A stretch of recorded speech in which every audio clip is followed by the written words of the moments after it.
We are on part 2 of the vSphere web client.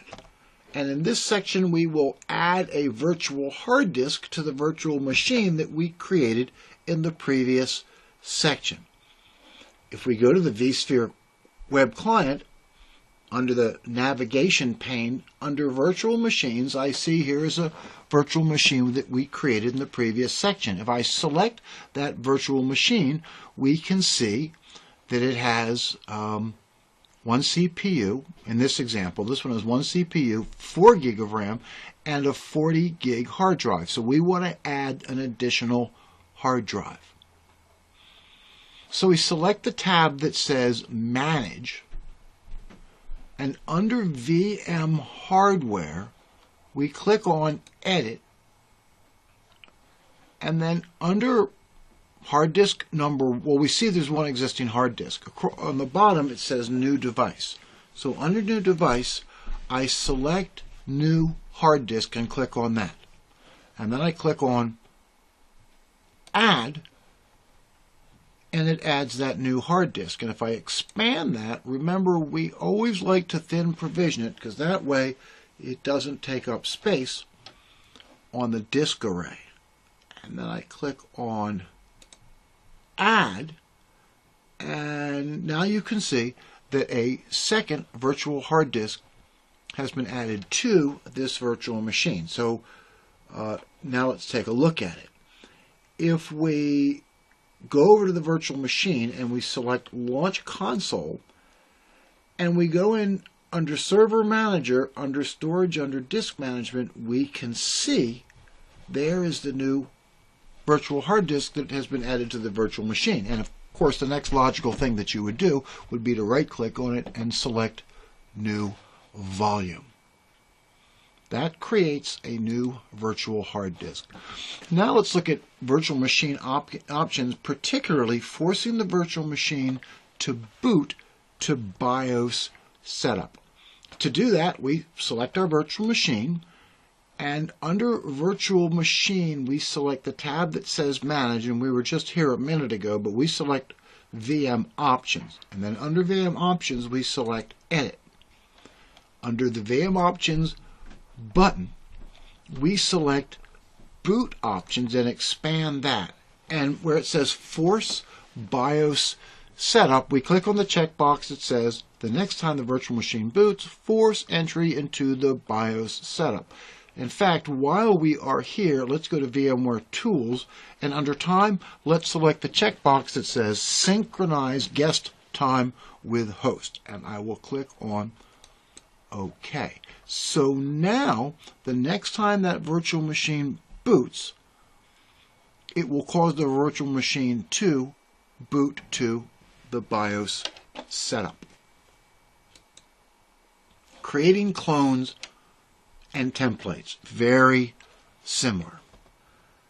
Here's our virtual machine, file server 1, and I want to create a clone, which is a complete copy, including computer name and IP address. So I will right click and select Clone to Virtual Machine. Then I will enter the name for the clone of the virtual machine, and I will just call it File Server 1 Clone. It will be stored on Data Server 1 on ESXi host ending in .12. I will save it on Data Store 1, followed by Next. I will not customize it. I will click on Next, followed by Finish, and you can see we have now made a clone of File Server 1. So whatever you do, don't turn these two virtual machines on at the same time, because they got the same name and the same IP address. The reason we made the clone is in case we accidentally trash the original. Okay, now let's make a template. The reason you might want to make a template is because you want to deploy a whole bunch of additional virtual machines, which are just like File Server 1, except they have to have a different computer name and IP address. That's what a template's for. So I right-click and I select Clone to Template, and I give it a name such as File Server 1 Template, stored on Data Center 1 on ESXi host ending in .12, and it will be stored on Data Store 1, followed by Next. I click on Finish, and now you can see I have created a template of File Server 1. You can create clones and templates from a virtual machine. Now let's look at creating a port group for a VLAN. A VLAN, a virtual local area network, is used to segregate traffic. What we do is we create a port group, we designate a VLAN identifier, optionally configure traffic shaping, and then we add virtual machines to the port group. So we go to hosts, to our ESXi host, and we click on that ESXi host, and this is the summary information for that ESXi host. Then we select the Manage button. We select the Networking tab, and you can see we have one existing virtual switch. So under the little plus on the picture of the globe, we select the Add Host Networking icon. And when we do, we select the lowest radio button that says Create a Virtual Machine Port Group for a standard switch, and we click on Next. It will be created on an existing standard switch, followed by Next. And I will give it a network label. In this case, I will just call it Virtual Machine for VLAN 2, and then I will give it a VLAN identifier such as 2. So now we've created a port group which is going to be a separate VLAN, which is for segregation of traffic. Click on Finish. So this is the new VLAN. So to configure the VLAN, we click on the Edit button, which is a little picture of a pencil. There's our VLAN 2. And under Traffic Shaping, let's select Traffic Shaping, and let us enable Traffic Shaping. And to keep this virtual machine from gobbling up all the bandwidth, we're going to set average bandwidth to 100 megabits per second. But since it might need an occasional burst, we will set peak bandwidth to 500 megabits per second, and then we will configure the burst size to 1 gigabyte. So that way it doesn't gobble up everybody's bandwidth, but if it needs an occasional burst, it can get it. We click on OK. So now we've created our port group and we've configured it, but there are still no virtual machines in this port group. So let's add some virtual machines to this port group. I go back to virtual machines and I select a virtual machine that I want to add to this port group. Select that virtual machine, and under the Manage button, under VM Hardware, we select Edit, and under Network Adapter we select the drop down and we select VM Network for VLAN 2. And what this effectively does is it moves this virtual machine to that VLAN. We click on OK. Then we go back to the ESXi host, to the virtual switch, and in that port group we just created, we can now see that the Windows Server virtual machine has been added. We created a port group, assigned a virtual LAN ID, and then added the virtual machine to the port group. Creating resource pools. You can allocate different priority of resources to virtual machines by using resource pools. You create the pool, you create the shares and configure the shares to high, low, or normal, and then you add the virtual machines to the resource pools. So to do that, I will select an ESXi host, in this case the one ending in .11, and if I right-click on this ESXi host and select all vCenter actions, I can then select New Resource Pool. I will give the pool a name, such as Pool 1, and I will configure CPU shares to be high, and I will configure memory shares to be high, followed by OK. And then I will create another pool by right-clicking, selecting All Actions, New Resource Pool. I will call this pool Pool 2. Now I will select the CPU shares on this one to be low. And I will select the memory shares on this one to be low, followed by OK. Now to look at those pools, I go over to the tab that says Related Objects. I go up to vCenter. To look at those pools, I go up to vCenter Server. And in vCenter Server, I see there are two resource pools. So I select those pools, and there is pool 1. And if I click on pool 1, I can see that pool 1 has 2/3 of the resources as compared to pool 2. And if I select related objects, you can see that there are no virtual machines in this pool. So to add virtual machines, I go back to vCenter, and I go back to hosts, and in hosts I select this ESXi host, and then here is a virtual machine that I want to add to the pool. I will right click on the virtual machine that says Windows Server 1, select Move To, select the data center, select the ESXi host, and select Pool 1, followed by OK. And if you want to look at Pool 1, I can click on Pool 1, followed by Related Objects, and now you can see that Windows Server 1 virtual machine has been added to Pool 1, which has been given higher priority to CPU and RAM resources. We created a resource pool, we assigned shares, and we added virtual machines. Creating a cluster. A cluster provides high availability, fault tolerance, and DRS to distributed resource scheduler, which performs load balancing between ESXi hosts. To create a clusters, we go to our data center, and under clusters we can see that there are no clusters. So we select the icon that says create a new cluster, and we give the cluster a name such as cluster 1.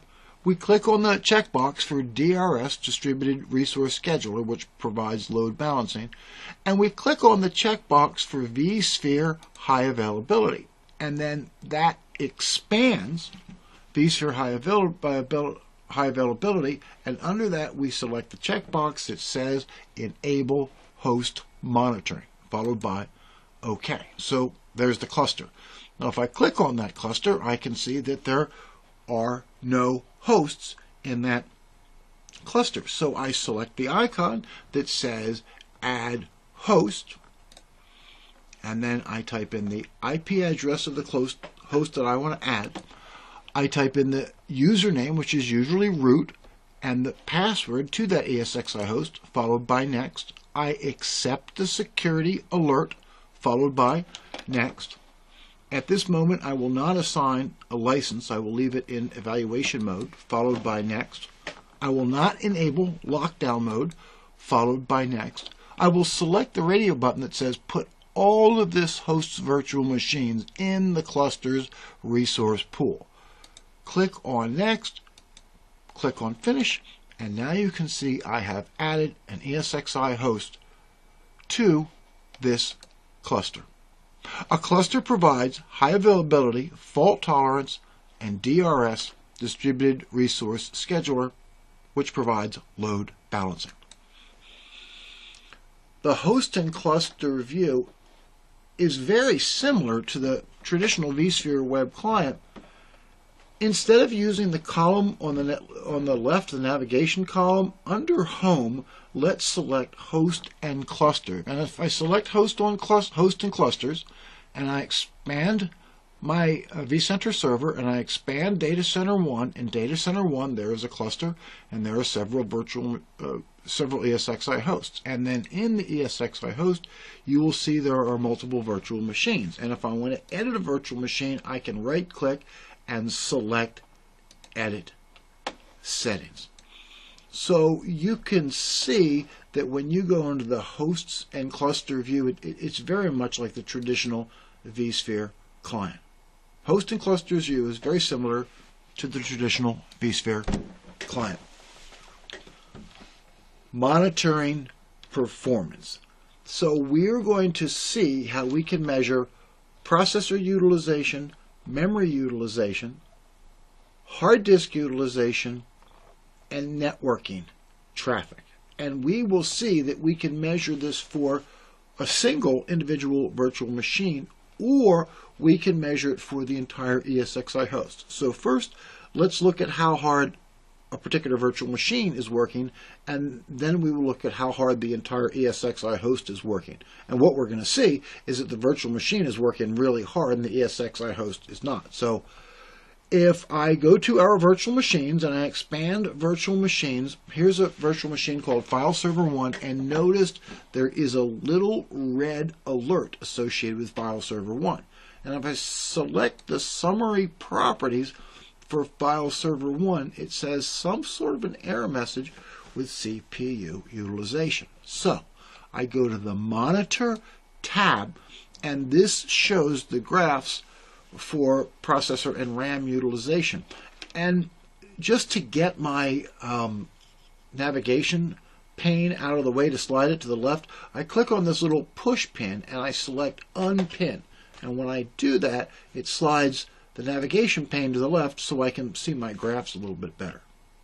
Well, you can see that this virtual machine is totally maxed out. Look at this. CPU percent utilization, 100%. Memory utilization measured in megabytes, very high. CPU utilization measured in megahertz, through the ceiling. Memory utilization measured as a percentage, look, it is up to 90%. Disk utilization is moderate. And there is minimal traffic on the network.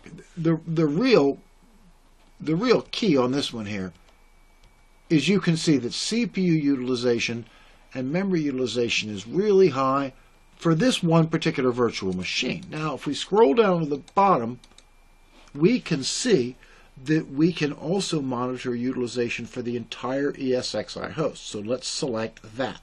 So now we're looking at processor utilization for the entire ESXi host, and you can see it's barely hitting 14%. So this host it's not working hard at all. If we look at memory utilization, very low. Disk utilization, just moderate. CPU in megahertz, it's hardly using any of the resources that it has. Memory utilization, it's not even hitting 9.5 per second. Disk utilization is light, and network utilization, that's not even in kilobits per second, that's only in megabits per second. If we look at the advanced button, under the advanced screen, we can see CPU utilization is not even hitting 20%. Under View, if we select the drop-down and select Data Store, we can see that data store activity is moderate. If we select the drop-down and look at memory, we can see we've got all this memory available and we're hardly using any of the available RAM. And then under networking, you can see network utilization. It's in the kilobits per second. So network utilization is not significant at all. So what we see here is that the utilization for the virtual machine is through the ceiling, but the utilization for the ESXi host is not high at all. Therefore, the decision is going to be allocate more RAM and more virtual CPUs to the virtual machine. Now, if the case had been that the utilization for the ESXi host was high, well then, if the utilization for the entire ESXi host was high, then we would buy more RAM and additional processors and install them in the ESXi host, or we could migrate the virtual machines to another ESXi host. In summary, in this section we looked at the vSphere web client, logging on to vCenter server using the vSphere web client, how we downloaded and installed the client integration plugin. Then we did a brief tour of the vSphere web client. We looked at data center, ESXi hosts, virtual machines, data stores, and vSwitches. And then we looked at performing some common tasks using the vSphere web client, including creating a virtual machine, adding a virtual hard disk, and configuring options to force boot to the BIOS setup. Then we created a port group, a clone, a resource pool, and a cluster. We used the host and cluster view, and we monitored performance. And this concludes our section on the vSphere web client. Thank you very much, and have a nice day.